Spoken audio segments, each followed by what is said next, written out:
आज सबको जोशीमठ याद बचाने की याद आ रही। राज्य से लेकर केंद्र तक को आपदा से जनता को बचाने के लिए चलने वाली हर संस्था को, जनता के नाम पर सियासत करने वाले हर दल को सब खतरे का संज्ञान लेने के लिए दौड़ पड़े, अपनी चिंता जता रहे हैं। लेकिन आपदा कोई एक दिन में नहीं आई, दरारें कोई 5-10 दिन में नहीं अचानक पड़ गई। क्या पहले जागते तो यूं एक शहर ढहते न देखना पड़ता? सबको मिलजुल कर जोशीमठ को बचाने का समय है। पहली प्राथमिकता है कि जोशीमठ शहर बसना चाहिए। हम सब लोग जोशीमठ वासियों के साथ हैं।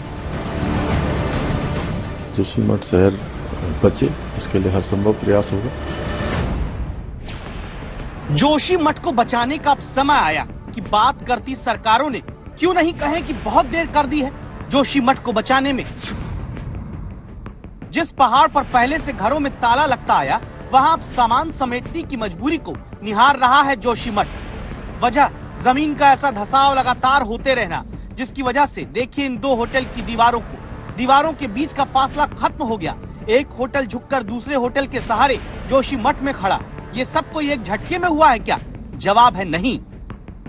विश्व की ये राजधानी है धर्म की, तो इसको उसी रूप में लिया जाना चाहिए और इसी अनुसार के निर्देश जारी किए जाने चाहिए, क्योंकि यहाँ पर 1 वर्ष से अधिक का समय हो गया जब से ये क्रैक्स आने शुरू हुए, लेकिन प्रशासन ने कोई इसका ध्यान नहीं रखा।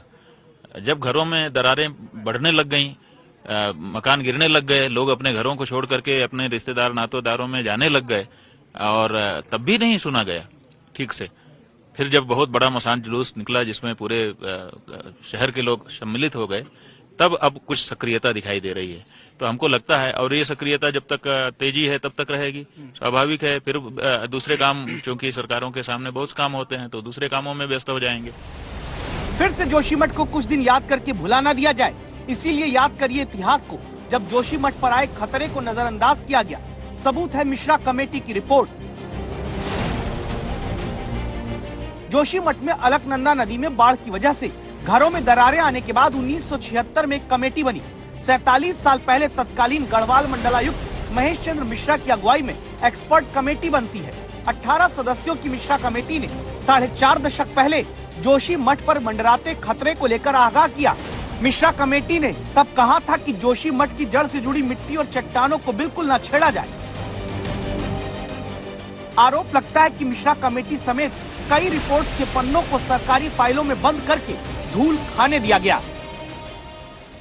सवाल उठ रहा है कि लगातार सरकारों ने उसको इग्नोर किया, तो क्या उस बात को आप मानते हैं और उस पे करेक्टिव मेजर्स क्या होंगे? देखिए, अब चूंकि रिपोर्टें आई हैं और नई रिपोर्टें भी आएंगी, और अभी इसमें कुछ भी कह पाना जल्दबाजी होगा।